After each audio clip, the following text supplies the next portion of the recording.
अस्सलाम वालेकुम दोस्तों, कैसे हैं आप लोग। दोस्तों अभी आज की वीडियो में ये कोरियन लैंग्वेज का पहला लेसन है।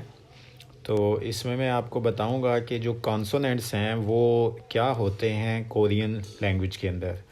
तो यहाँ ऊपर हम हेडिंग दे लेते हैं कॉन्सोनेंट्स, ठीक है, या जिसे आप उर्दू में बोलते हैं हरूफे तहज्जी, ठीक है। जैसे इंग्लिश में ABC होते हैं, उर्दू में अलिफ बे होते हैं, तो कोरियन लैंग्वेज के अंदर भी इसी तरह हरूफ तहज्जी होते हैं। तो सबसे पहले यहाँ पे मैं लिखता हूँ, इसे बोलते हैं खी योग, ठीक है जी। खी योग इसका नाम है। जैसे जो है ए है ना, उसे हम ए क्यों बोलते हैं, है तो वो एक निशान, एक सिंबल, लेकिन ए उसका नाम है। इसी तरह इसका नाम जो है वो खी योग है, ठीक है। इसी तरह ये दूसरा एक कॉन्सोनेंट है, इसका नाम है नियोन, ठीक है जी। नियोन, ये खी योग है, ये नियोन है। उसके बाद है,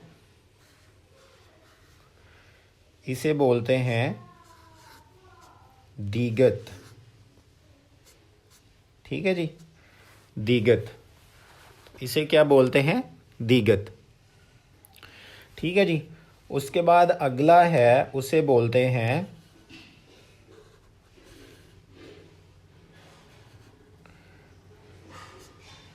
इसे बोलते हैं रियल। उसके बाद इससे आगे है मियम,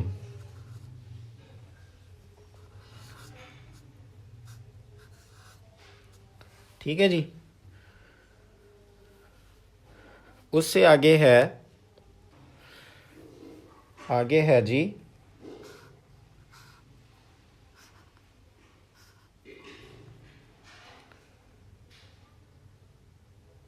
इसे बोलते हैं बीएफ,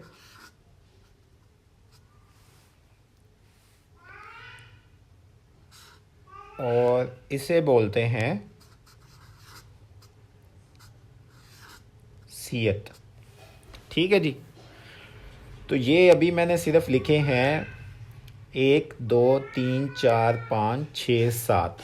तो ये 7 वो हैं जो बेसिक हैं हरूफ तहज्जी या कॉन्सोनेंट्स जो कोरियन ज़बान के हैं।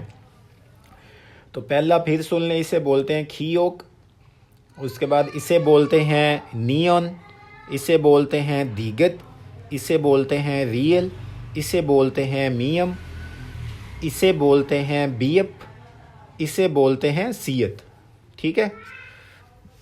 तो ये बेसिक है। अब इससे अगली वीडियो में मैं आपको बताऊंगा कि उर्दू में जैसे इन जो है इनसे क्या बनता है। जैसे हमने लिखना हो, अली लिखना हो, ठीक है, तो वो इनमें से कौन सा जो है वो हरफ जो है वो हमें इस्तेमाल करना पड़ेगा। इसीलिए अगर मुझे नईम लिखना हो तो मुझे कौन सा हरफ इस्तेमाल करना पड़ेगा। इसीलिए अगर मुझे जो है बाबर लिखना हो तो मुझे कौन सा लफ्ज़ जो है। तो अगली वीडियो में आपको बताऊंगा इनकी आवाज़ें क्या हैं। अभी इस वीडियो में मैं आपको ये लिखना सिखाया मैंने आपको, और इनके जो नाम हैं, ठीक है, ये इनके नाम हैं, इनकी आवाज़ें नहीं हैं। तो अगली वीडियो में मैं आपको इनकी आवाज़ें बताऊंगा, तो वीडियो लाजमी देखिएगा, ठीक है। जिसकी ना समझ आए आप मुझे कमेंट बॉक्स में पूछ सकते हैं।